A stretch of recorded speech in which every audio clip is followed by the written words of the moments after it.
There is a single number, buried in a public record, that decides whether your homestead lives or dies. Most people never look it up before they buy. Since 2020, nearly 1 million Americans have moved into rural counties chasing the dream of self-sufficiency. But a movement, almost that size, tried the exact same thing in the 1970s, and almost no one asks what happened to them. This is the hidden ledger behind the new American dream. You look at a metal roof and see self-sufficiency, a clean way to collect life from the clouds, but the sky operates on strict arithmetic. To calculate your harvest, multiply your roof area in square feet by the annual rainfall in inches and multiply that by 0.623. In Santa Fe, where precipitation averages 14.2 inches, a roof of 1,500 square feet yields 13,270 theoretical gallons. This is not guaranteed usable water. The real ledger must subtract a runoff coefficient, first flush losses that wash away dust, filtration inefficiencies, and winter freezes. Seasonal timing can overflow your storage, and local rules may outlaw the collection entirely. You might hear that nearly 1 million people have moved to the countryside since 2020, a tempting validation of your own dream. But the actual ledger of the United States Census Bureau requires a closer look. Using consistent county classifications, the documented reality shows a net domestic inflow of approximately 670,000 people between 2021 and 2024. This migration represents families seeking space, yet it must be isolated from international arrivals and local births. More importantly, statistical movement into a rural area is not proof of off-grid self-sufficiency. Claims of a massive shift mirroring the 1970s remain unverified, hiding the quiet reality of who actually stays. A property deed might promise 40 acres of freedom, but acreage is merely a boundary on a map, not a guarantee of survival. The true terms of your life on the land are written in the geology beneath your feet. Public hazard maps and county recorder databases reveal a physical reality that no marketing brochure mentions.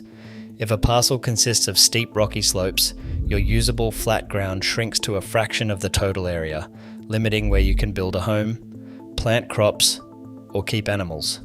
When heavy rains fall, water follows gravity, turning dry ravines into torrents that can wash away roads and cut off your only exit. Recorded easements might grant you the right to cross a neighbor's property, but they do not build the road or clear the snow. Without flat ground and clear access, the dream of self-reliance stalls before the first post is driven into the earth. Beneath that cleared path lies the soil, an independent system of evidence that dictates what you can grow. You can screen your land using the Natural Resources Conservation Service Web Soil Survey, which maps more than 95% of United States counties. This database provides your soil series, slope, drainage, and rooting depth. But these broad maps cannot substitute for a local laboratory sample of your actual garden plot. If the lab report reveals poor structure or acidic sand, the cost of correction falls directly on you. You will face several seasons of intense corrective labor, constructing raised beds, purchasing imported amendments, and lowering your crop expectations while you slowly rebuild the earth. To find the water beneath your feet before you buy, you must search state geological and water resource portals like the Kansas WWC5 database, the United States Geological Survey Well Catalog, or the National Water Information System. Where local jurisdictions allow, these public records are free to access, though you may find them old, incomplete, spatially imprecise, or entirely offline.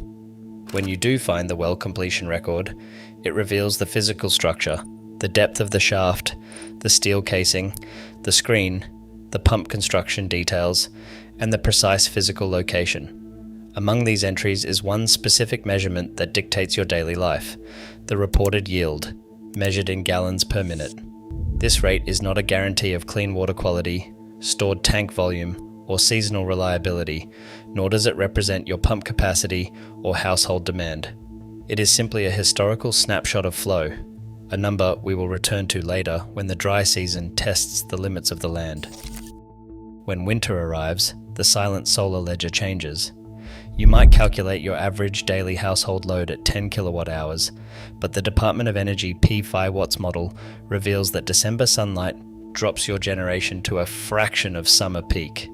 Your battery capacity, designed to bridge a 2-day gap, suddenly empties. When a storm blocks the sky for 5 consecutive days, your backup generator must burn through gallons of fuel just to keep your water pump, refrigerator, and wood stove fan running. An unmodeled load, perhaps the heavy draw of a well pump starting up in the dark, can leave you cold and disconnected. How much reserve capacity are you truly prepared to pay for when the winter sky turns grey? Beneath the frozen ground, your homestead requires a different kind of balance, because rural space does not make your waste disappear. You must design 3 distinct pathways for what your household rejects. A traditional septic system relies on precise soil percolation, which county environmental health departments and the Environmental Protection Agency Septic Smart Guidelines can help you evaluate before you buy. Cold temperatures slow down natural digestion, and heavy service trucks still need clear road access in the coldest months.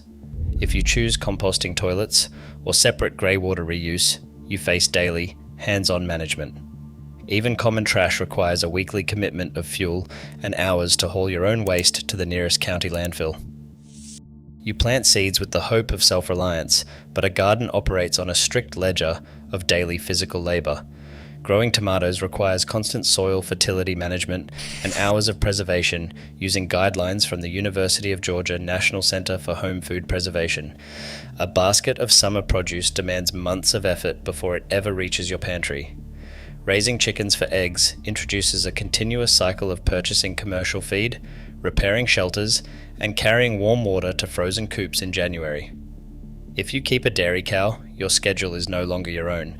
Twice every day, you must sanitize milking equipment, repair pasture fencing, and manage herd health using local veterinary guidelines. Department of Agriculture safety standards warn that raw milk and fresh eggs require rigorous hygiene. You quickly discover that seasonal abundance does not guarantee continuous daily nourishment. Your daily labor is only one half of the equation because your property lines do not lock out the law. Before you build a single structure or fence in your animals, you must face the county courthouse.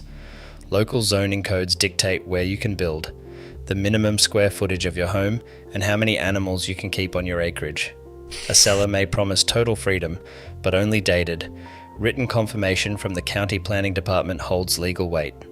State statutes can restrict your right to drill a well, install a septic system, or even catch the rain falling on your roof.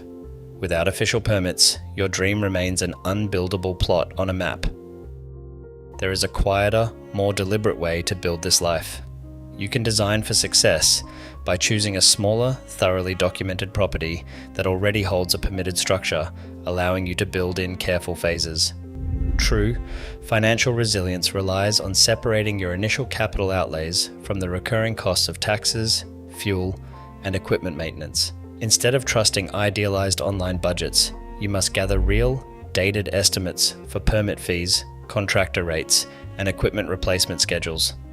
A single failed well pump can cost $3,000 to replace, an unexpected expense that represents months of grocery money for a family. A strong cash reserve is essential because remote repairs require long travel times, costly transport, and specialized labor. Retaining an outside source of income provides the financial margin that keeps a dry season from forcing you to leave. A homestead can reduce what leaves the household without automatically creating what must come in. When that margin disappears, even the most beautiful design collapses under pressure. Decennial census tables and Department of Agriculture records show that between 1970 and 1980, non-metropolitan counties grew by more than 8 million people. This was a broad economic shift, far larger than the quiet, self-sufficient movement occurring on the margins. While Mother Earth News and the Whole Earth catalogue offered blueprints and bright promises, Eleanor Agnew's historical study of those who went to nature and came back reveals a quieter truth. Their struggle was born of the isolation of a frozen February, household strain, and a complete lack of seasonal and financial margin, rather than any unwillingness to work.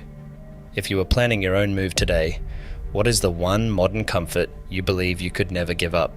Leave a comment with your thoughts, and we will see how that choice holds up against the dry reality of the well.